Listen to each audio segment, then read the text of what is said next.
오늘은 현대사에서 중요한 경제 이슈 10중 하나인 브렉시트에 대해 알아보겠습니다. 브렉시트는 영국이 유럽연합 EU를 탈퇴하는 과정을 말합니다. 사건의 자세한 배경 설명. 브렉시트의 배경은 무엇일까? 이야기는 1973년으로 거슬러 올라갑니다. 영국이 유럽 경제 공동체에 가입하면서 시작된다. 그러나 영국 내에서는 유럽연합에 대한 회의적인 시각이 계속 있어왔고, 이는 주권과 이민 문제로 인해 더욱 강화되었다. 2016년 6월 23일, 이러한 불만은 국민투표로 이어졌고 52%의 영국 국민이 유럽연합 탈퇴를 선택했다. 그렇다면 이러한 결정이 국내외적으로 어떤 반응을 불러일으켰을까? 2. 사건 발생으로 인한 국내외 상황과 위기 내용. 브렉시트 발표 직후 금융시장은 크게 동요했다. 파운드화 가치는 급락했고 글로벌 시장에서의 불확실성이 증가했다. 유럽연합과의 무역관계 불명확성은 영국 경제에 큰 위협이 되었다. 국내에서는 정치적 혼란이 이어졌으며 여러 차례의 정부 교체가 있었다. 국제적으로는 다른 EU 회원국들과의 관계 재정립이 중요한 과제로 부상했다. 이런 상황 속에서 영국은 어떻게 대응했을까? 3. 사건의 결과로 발생한 국내외 현상 및 이야기.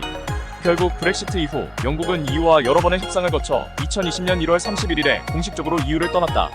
이는 영국 내에서도 EU 내에서도 다양한 변화를 가져왔다. 영국 내에서는 이민 정책과 무역 정책의 재설정이 필요했으며 EU 내에서는 영국의 빈자리를 어떻게 메울지에 대한 논의가 이루어졌다.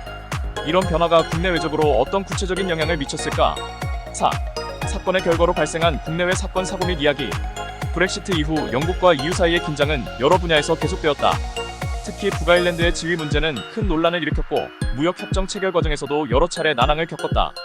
이 외에도 브렉시트가 유럽연합 내 다른 회원국들에게 주권 회복에 대한 영감을 준 경우도 있었다. 이러한 국내외적인 사건들이 향후 EU의 정체성과 존재 방식에 어떤 영향을 미쳤을까? 5. 사건의 결과로 얻은 교훈과 미래 전략. 브렉시트의 교훈은 매우 다양하다.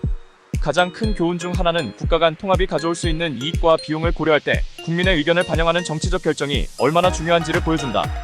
또한 경제적 독립과 글로벌화 사이의 균형을 어떻게 잡아야 할지에 대한 논의도 활발해졌다. 이러한 교훈을 바탕으로 영국과 유럽은 앞으로 어떤 전략을 세워나가야 할까? 이처럼 브렉시트는 단순히 한 국가의 유럽연합 탈퇴 이상의 의미를 갖습니다. 그것은 국제관계, 경제정책, 국민 정체성에 대한 근본적인 질문을 던지며 앞으로 우리가 어떻게 대응해야 할지에 대한 중요한 교훈을 제공합니다. 여러분, 우리는 이러한 역사적 사건에서 어떤 교훈을 더 배울 수 있을까요?